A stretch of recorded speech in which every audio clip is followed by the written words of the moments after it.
Welcome to the Master Nursing classes. Our next question is question number 61. The function of cephalic curve in obstetric forceps. Obstetric forceps में जो cephalic curve होती है उसका function क्या है? तो इसका राइट आंसर होगा the function of cephalic curve in obstetric forceps is to grasp the fetal head. cephalic curve होती है जो obstetric forceps की जो cephalic curve होती है उसका मेन फंक्शन जो fetal head है उसको ग्रास्प करने के काम में लिया जाता है ताकि हेड की डिलीवरी इजीली हो सके। Number 62 the amount of pressure created at the beginning of the ventouse application. Ventouse application जब भी वेंटोस डिलीवरी करवा रहे हैं तो उसके स्टार्टिंग में कितना प्रेशर क्रिएट किया जाएगा, हेड को प्रेशराइज करने के लिए, हेड को खींचने के लिए कितना प्रेशर काम में लिया जाएगा। तो राइट आंसर है 0.6 to 0.8 kg सेंटीमीटर स्क्वायर और 500 to 600 mm of Hg starting के अंदर वेंटोस डिलीवरी में प्रेशर का एप्लीकेशन किया जाता है। तो इसका राइट आंसर होगा ऑप्शन सी, जो कि इसमें गलत लगाया हुआ है। Next question number 63। A patient with the peptic ulcer should be advise to. एक पेशेंट है पेप्टिक अल्सर का, उसका क्या advice, should be advise to, क्या एडवाइस देनी चाहिए। Option C bland diet. Bland diet का मीनिंग होता है soft food that are less in spicy और लो इन फाइबर। फाइबर में कम होता है और स्पाइस में कम होता है, तो ऐसी डाइट हमें पेप्टिक अल्सर की डिजीज़ के अंदर हम पेशेंट को एडवाइस करते हैं कि कम स्पाइसी खाना खाना है। तो bland diet is the right answer. Question number 64 the classic triad of ectopic pregnancy symptoms are as follow. Ectopic pregnancy के अंदर कौन से सिम्टम्स का ट्रायड बनते हैं, कौन से सिम्टम्स एक ट्रायड बनाते हैं। तो इसका राइट आंसर है option B, amenorrhoea, abdominal pain रहेगा, नाइफ लाइक एब्डोमिनल पेन और अबनॉर्मल वेजाइनल ब्लीडिंग देखने को मिलेगी। It is a right answer. Option C is the right answer for 64 question. Next question 65 the extra calorie requirement for a mother when breast feeding के दौरान या lactation period के अंदर mother को कितने कैलोरी एक्स्ट्रा रिक्वायरमेंट होती है। Normally 500 देते हैं, लेकिन इसमें ऑप्शन में 500 नहीं है, तो इसमें 600 किलो कैलोरी हम राइट ऑप्शन चूज करेंगे। तो 65 का राइट आंसर है option B, 600 kilo calorie should be extra calorie requirement for a mother when breast feeding. Question number 66 Which nursing intervention would be appropriate initially when a midwife assessing the uterine fundus of a mother in the immediate postpartum period, not that the uterus feels soft and boggy?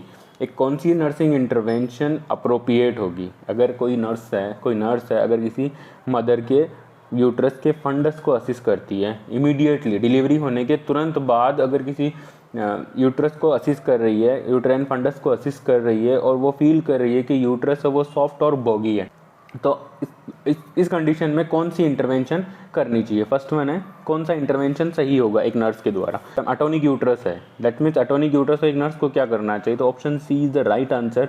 Massage the fundus until it firm. Massage करना है जब तक कि वो hard ना हो जाए, soft और बॉगी से वो फर्म ना हो जाए, तब तक हमें मसाज करना है। तो option C is the right answer for the question number 66। Next one question number 67 labour is said to be precipitate when it terminate in. Labour को कब हम प्रेसिपिटेट लेबर कहेंगे। प्रेसिपिटेट लेबर के अंदर कितनी टाइमिंग होती है वो पूछा गया है नॉर्मली इसके अंदर।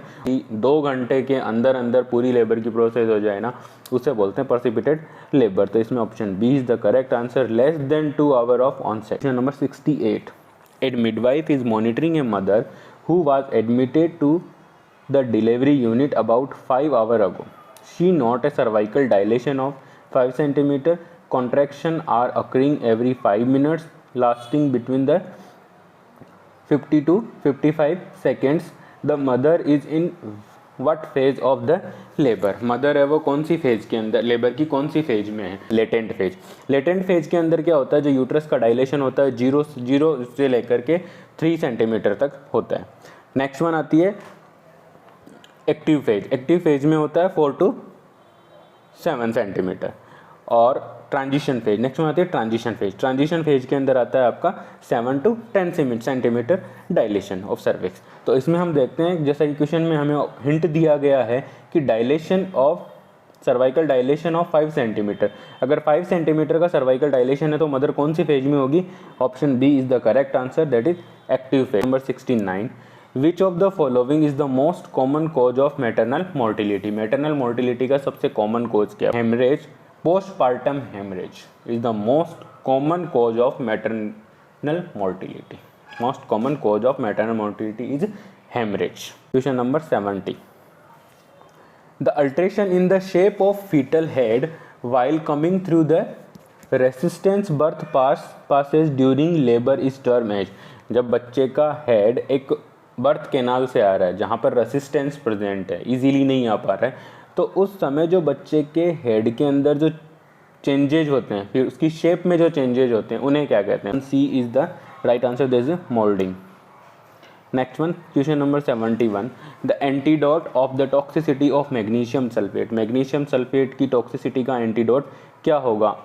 फर्स्ट वन एसिटाइल सिस्टीन, जो कि पैरासीटामोल की टॉक्सिसिटी का कोज एंटीडोट है। नेक्स्ट वन है protamine sulphate. Protamine sulphate heparin का एंटीडोट है। ऑप्शन सी नेलोक्सोन है। ओपियोइड टॉक्सिसिटी का एंटीडोट है। Option D is the calcium gluconate. Calcium gluconate is the right answer, that is antidote for magnesium sulphate toxicity.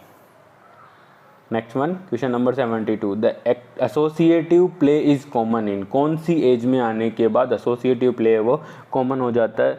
तो option C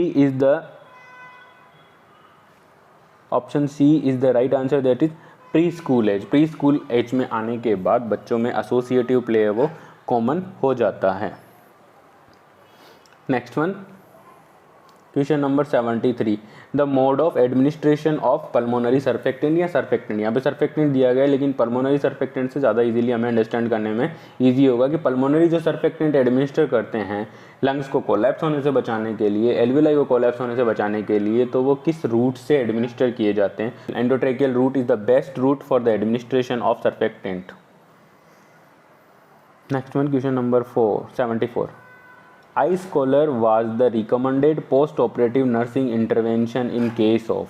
जो ice collar है, ice collar was the recommended post operative nursing intervention in case of. कौन से case में हमें ice collar का use करना है? Post operatively. Post operatively meaning operation होने के बाद हमें कौन से केस में, किस केस में हमें आइस कॉलर का यूज करना है? तो right answer is option C, parathyroidectomy. Parathyroidectomy के बाद जो इंसिजन लग रहा है, उस जो इंसिजन साइट है, उस इंसिजन साइट पर हम आइस कॉलर अप्लाई करेंगे, जिससे ब्लीडिंग को प्रिवेंट किया जा सकता है। क्योंकि आइस कॉलर की वजह से क्या होगा, जो भी ब्लड वेसल्स है वो कंस्ट्रिक्ट हो जाएंगे और ब्लीडिंग कम होगी। हेमरेज को प्रिवेंट किया जा सकता है।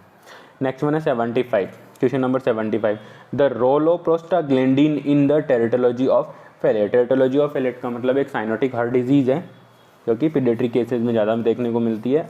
तो उसमें प्रोस्टाग्लैंडिन ई के एडमिनिस्ट्रेशन का क्या रोल है वो देखना है।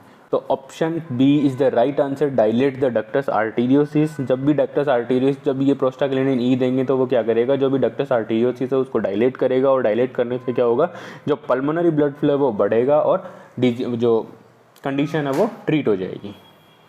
Right answer is option B, dilate the ductus arteriosus. Next one है क्वेश्चन नंबर 76। क्वेश्चन नंबर 76 में a do not palpate abdomen, do not palpate abdomen board is hanged for the child diagnose with. कि कौन से, अगर किसी बच्चे को कौन सी डिजीज है कि जिसमें हमें उसके वार्ड है उसके बाहर हमें डू नॉट पाल्पेट एब्डोमेन का बोर्ड लगाना है। प्रिंस ट्यूमर के अंदर हमें एब्डोमिनल पाल्पेशन है वो अवॉइड होता है। क्यों? क्योंकि उसमें ट्यूमर के रप्चर होने के चांसेस ज़्यादा होते हैं। Option C is the right answer. Question number 77, percussing the head by the nurse to hear the crackpot sound is detect the. Crackpot sound detect करने के लिए नर्स क्या कर रही है, हेड को परक्यूशन कर रही है। Option A Kernig sign, meningitis में देखने को मिलता है। लेग्स को एलिवेट करते हैं तो हैमस्ट्रिंग मसल्स में पेन होता है। ब्रूडगिंसन साइन, जब भी नेक को एलिवेट करते हैं तो लेग्स ऑटोमेटिकली एलिवेट होते हैं, उसे बोलते हैं ब्रिड्जिंग जॉब। ये भी मेनिंजाइटिस के अंदर देखने तो ऑप्शन ए और बी दोनों मेनिंजाइटिस के केस में देखने को मिलते हैं। स्कार्फ साइन होता है assist the integrity of the acromioclavicular joint. Acromioclavicular joint की इंटीग्रिटी देखने के लिए स्कार्फ साइन किया जाता है। इसमें बच्चे के हैंड को ट्विस्ट किया जाता है वन साइड और देखा जाता है कि पेन कहाँ तक, मूवमेंट का रेस्ट्रिक्शन कहाँ तक है। नेक्स्ट वन है option D Macewen sign. Macewen sign is sign present in case of hydrocephalus. और इसी साइन के अंदर जब नर्स बच्चे के हेड को परक्यूशिंग करती है तो क्रैकपॉट साउंड आते हैं, उसे बोलते हैं मैकवान साइन। तो option D is the right answer, that is Macewen sign. Question number 78। Question number 78, the difference in the play between boys and girls become more marked at the age of. कौन सी as में जो play है वो differentiate हो जाता है girls और बॉयज के अंदर। Option C is the correct answer, that is late school. Question number 79, in physiological jaundice serum bilirubin does not exist. Physiological jaundice वो जॉइंडिक्स जो बर्थ के 24 आवर के बाद होता है। जो सीरम बिलिरुबिन है वो ज़्यादा नहीं होता, कितने से ज़्यादा नहीं होता। करेक्ट ऑप्शन है इसमें option D, that is 20 mg। 20 mg से ज़्यादा फिजियोलॉजिकल जॉइंडिक्स में सीरम बिलिरुबिन इंक्रीज नहीं होता। तो question number 80, the child with the multiple non accidental trauma give away to suspect. एक बच्चा है जिसको मल्टीपल नॉन एक्सीडेंटल ट्रॉमा है, मल्टीपल है और नॉन एक्सीडेंटल है, मतलब किसी एक्सीडेंट में उसको चोट नहीं हुई है। गिव ए सस्पेक्ट टू, उसे क्या हो सकता है, उस कौन सी डिजीज हो सकती है। ऑस्टियोमाइलाइटिस और सेप्टिक अर्थराइटिस दोनों इसमें होने के चांसेस नहीं है क्योंकि इन दोनों के अंदर इन्फेक्शन है न कि ट्रॉमा है। ऑस्टियोजेनेसिस इम्परफेक्टा एक ऐसी डिसऑर्डर है जिसके अंदर बच्चे की जो बोन होती है, चाइल्ड की जो बोन होती है वो बहुत ही ज़्यादा फ्रेजाइल होती है और इजीली ब्रेक हो जाती है और इसमें इजीली फ्रैक्चर होते हैं। तो इस केस के अंदर बच्चा है वो मल्टीपल नॉन एक्सीडेंटल ट्रॉमा के साथ हॉस्पिटल में पहुंचता है। नेक्स्ट में option C is the correct answer, osteogenesis imperfecta. Next one है question number 81, the most reliable and standardised test to diagnose the rheumatic fever. Rheumatic fever को diagnose करने का मोस्ट रिलायबल और स्टैंडर्डाइज्ड टेस्ट कौन सा है। Option ए, B, सी तीनों के तीनों स्पेसिफाई नहीं कर रहे हैं कि पेशेंट को रूमेटिक फीवर है कि नहीं है, but option D, that is antistreptolysin O, ये एक स्पेसिफिक टेस्ट है जो कि क्या स्पेसिफिक और एक स्टैंडर्डाइज्ड टेस्ट है जो कि diagnosis of the rheumatic fever के लिए नॉर्मली काम में लिया जाता है। तो option D is the correct answer. Question number 82, which of the following type of crisis is seen in the developmental period of adolescence. Adolescence के डेवलपमेंटल पीरियड में किस प्रकार का क्राइसिस देखने को मिलता है। तो इसमें जो राइट आंसर होगा वो होगा option A, maturational crisis. Question number 83, hallucination influence the patient to take some specific actions against others is known as. एक ऐसा हेलुसिनेशन है जो पेशेंट को क्या कर रहा है, इन्फ्लुएंस कर रहा है, अदर्स के खिलाफ एक्शन लेने के लिए उसे इन्फ्लुएंस कर रहा है। तो वो कौन सा hallucination. Command hallucination is the right answer for this question. Command hallucination के अंदर क्या होगा, पेशेंट को कमांड दी जाएगी कि आपको ये करना है और पेशेंट दूसरों के खिलाफ या दूसरों के अगेंस्ट वो क्या करेगा, एक्शन ले रहा है, उसे बोलेंगे हम command hallucination. Next one question number 84, dexamethasone suppression test is used to diagnose. Dexamethasone suppression test किसे डायग्नोस करने के काम में लिया जाता है। तो इसका राइट आंसर होगा option B, that is depression. Depression को डायग्नोस करने के लिए डेक्सामेथासोन सप्रेशन टेस्ट किया जाता है। It is also used to diagnose the Cushing syndrome. Next one question number 85। Question number 85, that is the person with anorexia nervosa. एक person है, एक इंडिविजुअल है जो एनोरेक्सिया नर्वोसा है, उसको एनोरेक्सिया नर्वोसा है। Use inappropriate behaviour such as a fasting and excessive exercise are considered to be. एक anorexia nervosa का पेशेंट है, वो एक इनअप्रोप्रिएट बिहेवियर यूज कर रहा है। इनअप्रोप्रिएट बिहेवियर में क्या यूज कर रहा है, वो फास्टिंग कर रहा है, खाना नहीं खा रहा, और एक्सेसिव एक्सरसाइज कर रहा है। वो उसका बिहेवियर किस में कंसिडर किया जाएगा। Option B is the right answer for this question, that is non purging behaviour.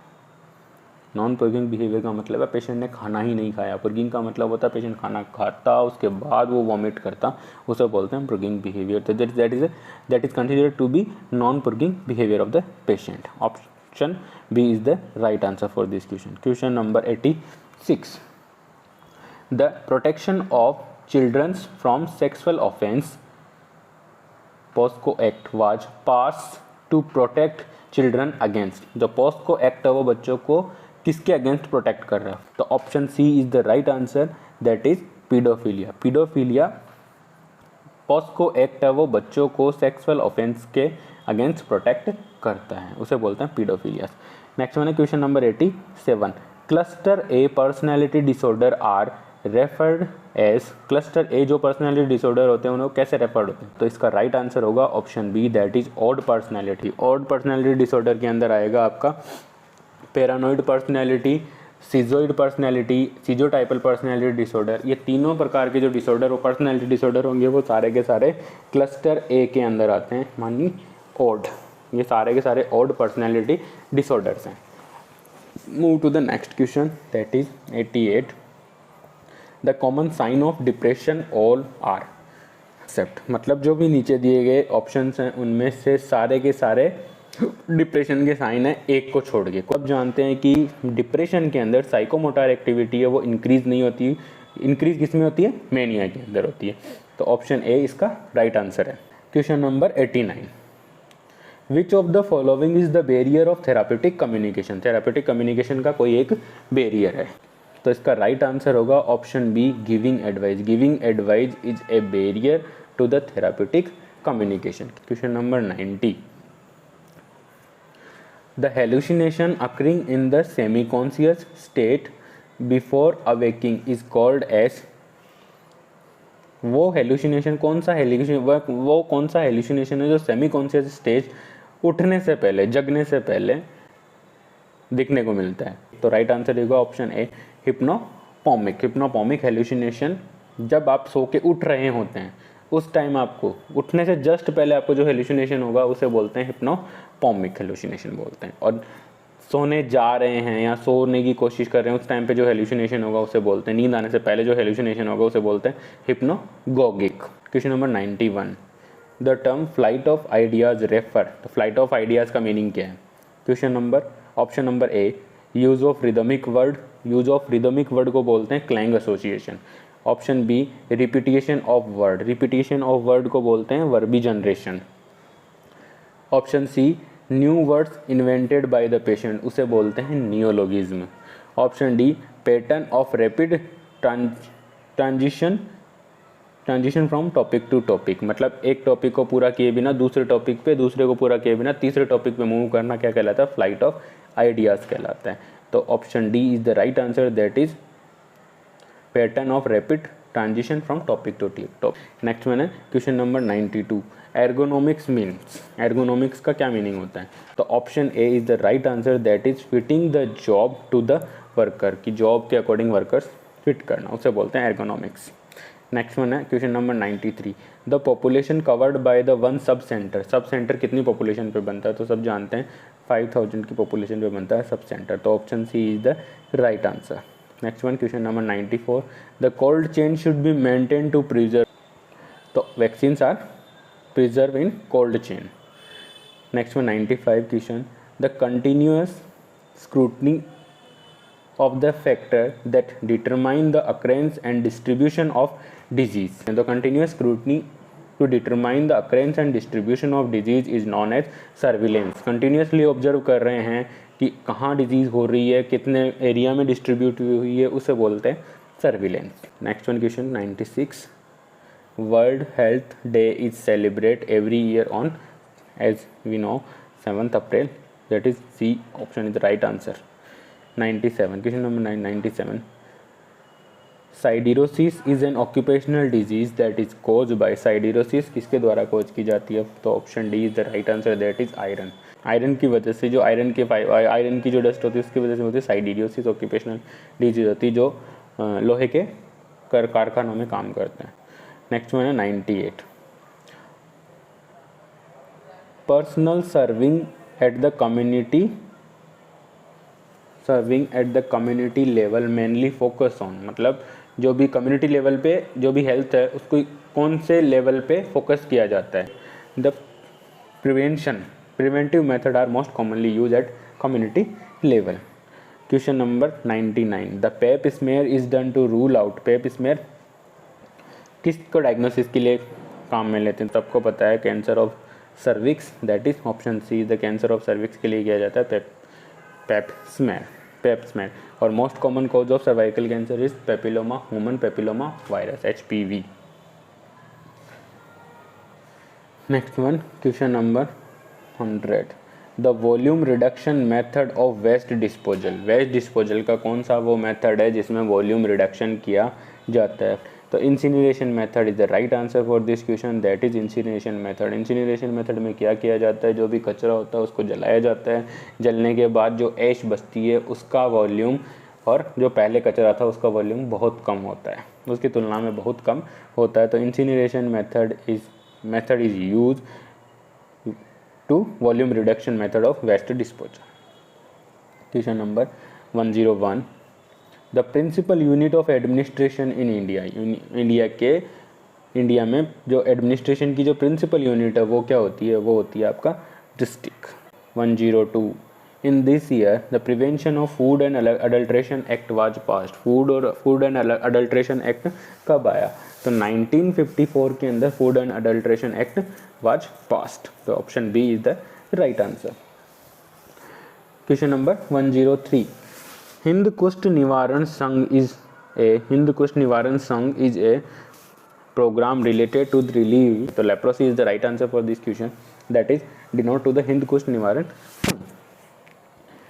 Next question number 104. The main strategy of the revised National Tuberculosis Control Program RNTCP की मेन स्ट्रेटजी क्या थी? ठीक है, RNTCP 1993 के अंदर आया था और इसकी मेन स्ट्रेटजी क्या थी? Dots, direct observational treatment short course, इसकी मेन स्ट्रेटजी थी. और इसी के अंदर ये बताया गया कि जो कम्युनिटी लेवल पे डायग्नोसिस करने के लिए, TB को डायग्नोसिस करने के लिए हम स्पूटम माइक्रोस्कोपी करते हैं. तो option C is the right answer. Option C is the right answer, that is DOTS. Next question number 105. The committee which start the multipurpose health worker training programme. तो वो कौन सी कमेटी थी जिसने multipurpose health worker training programme शुरू किए थे? First one Chadha committee, Kartar Singh committee, Bhore committee और मुखर्जी कमेटी. तो option B is the right answer, that is Kartar Singh committee. Kartar Singh committee ने मल्टीपर्पज हेल्थ वर्कर्स के ट्रेनिंग प्रोग्राम को शुरू किया था. नेक्स्ट वन है question number 106. The nurse can help the patient in an unknown area of Johari window by creating an environment that encourage. Nurse patient की मदद करेगी जोहारी विंडो के उस एरिया को जानने में. creating an environment that encourage, that is self discovery is the right answer, that is self discovery. Question number 107. The following does not belong to the element of teamwork. Teamwork के element नहीं है. जो भी option हैं उनमें से कौन सा ऐसा ऑप्शन है जो टीम वर्क का एलिमेंट नहीं है?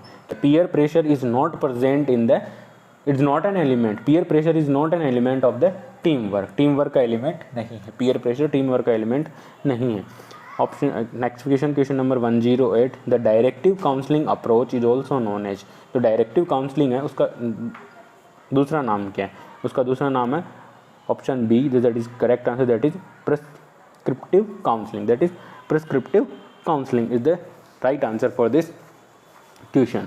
नेक्स्ट वन है question number 109. The philosophy that despite the teacher's role as a catalyst to guide the student in a clinical area. Students को क्लिनिकल एरिया में गाइड करने के लिए जो टीचर है उसके रोल को डिस्पाइट कर रही है, वो कौन सी फिलोसॉफी है? That is pragmatism. Pragmatism direct करती है टीचर के रोल को एज ए कैटालाइट. उसमें टीचर एक कैटालाइट की तरह काम करता है स्टूडेंट्स को क्लिनिकल एरिया के बारे में जानकारी देने में. That is pragmatism philosophy. Question number 110. The domain of the lecture method consist of. Lecture method का डोमेन क्या होता है? Option B, that is right answer, that is objective activities. जो भी लेक्चर मेथड होगा उसका ऑब्जेक्टिव होगा, उसके अंदर एक्टिविटीज़ होगी और nature of content. That are the domain of lecture method. Question number 11. Defamation is क्या है? लीगल है, legal application in nursing. Defamation का मीनिंग होता है किसी भी इंडिविजुअल के खिलाफ बोलकर या लिख कर कुछ गलत लिखना है, किसी के खिलाफ कुछ गलत बोलना, उसे बोलते हैं डिफेमेंटेशन। दैट इज एक इंटेंशनल ट्रोट। डिफेमेंटेशन क्या है? डिफेमेंशन क्या है? एक इंटेंशनल ट्रोट है, जानबूझ के किया गया काम है। Option A is the right answer, that is the intentional trot. Next one है question number 112. Which type of leadership does a leader develop a relationship with the followers to exchange the ideas? वह कौन सी, वह leadership का वह कौन सा type है जिसमें लीडर है जो क्या करता है, अपने फॉलोवर्स के साथ रिलेशनशिप बना लेता है और क्या करता है, अपने आइडियाज़ को एक्सचेंज करता है? तो option A is the right answer, that is the transactional style of leadership. Transactional style of leadership. Question number 113. The primary objective of ward management. Ward management का प्राइमरी, वार्ड मैनेजमेंट डिफिशिएंसीज का पता लगाने के लिए नहीं है, patient की needs का पता लगाने के लिए नहीं है, लेकिन वार्ड मैनेजमेंट का मेन मोटिव होता है improve the quality of patient care. Patient care की क्वालिटी को इम्प्रूव करने के लिए जो मैनेजमेंट, वार्ड का मैनेजमेंट रखा जाता है वो इसीलिए रखा जाता है ताकि पेशेंट को अच्छी से अच्छी केयर प्रोवाइड की जा सके। Move to the next question, that is 114. At what age of conflict management do both parties listen to each other and understand each other's view? एक दूसरे के व्यूज़ को, कौन से कॉन्फ्लिक्ट मैनेजमेंट की वो कौन सी स्टेज है जिस पर आने के बाद जो भी दोनों पार्टीज़ होती हैं जिनके बीच में कॉन्फ्लिक्ट क्रिएट हुआ है वो एक दूसरे की बातों को सुनती हैं, एक दूसरे के जो पॉइंट ऑफ व्यूज़ होती हैं उनको सुनते हैं और उनको अंडरस्टैंड करते हैं? तो option C is the right answer, that is acknowledgement.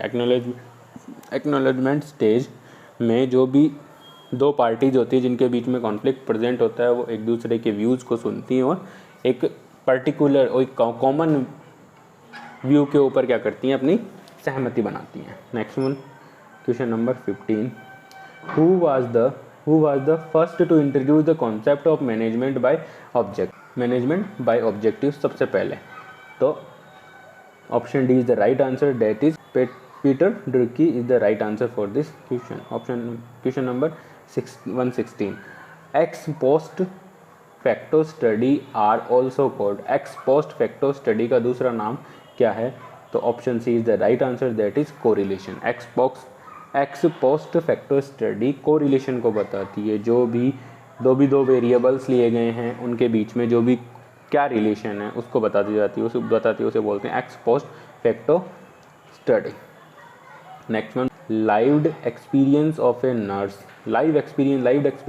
Nurse who are caring for the patient with the diagnosis of COVID-19. Which of the following type of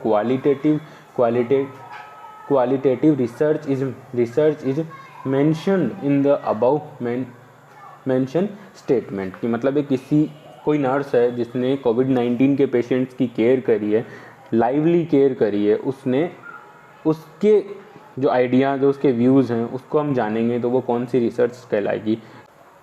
option A is the right answer, that is phenomenological. Question number 118. The power analysis is use to estimate. Power analysis का use क्यों किया जाता है? Power analysis का use किया जाता है sample size को एस्टिमेट करने के लिए। जो भी सैम्पल साइज है उसको एस्टिमेट करने के लिए हम पावर एनालिसिस का यूज करते हैं। तो option D is the right answer. Question number 19. Cluster sampling is otherwise known as. Cluster sampling का दूसरा नाम क्या है?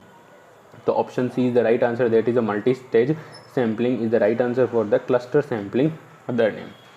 Question number 120. Which of the following is not a type of reliability? Reliability का टाइप नहीं है। कौन सा रिलायबिलिटी का टाइप नहीं है? फर्स्ट वन है split half, option B content, option C internal consistency, option D test retest. तो रिलायबिलिटी का मतलब होता है कहीं भी किसी भी कंडीशन में किसी इंस्ट्रूमेंट के द्वारा अगर रिप्रोड्यूसेबल रिजल्ट क्रिएट किए जा रहे हैं, बार बार कोई भी अगर उस इंस्ट्रूमेंट से कुछ भी चेक करे और वो बार बार सेम रिजल्ट दे रहा है, किसी भी सिचुएशन कंडीशन के अंदर किसी भी इंडिविजुअल के द्वारा किया जाए और वो बार बार सेम रिजल्ट दे रहा है, उसे बोला जाता है रिलायबिलिटी। तो रिलायबिलिटी का टाइप नहीं है। All option A C D are type of reliability but option B is the type of validity. Thank you.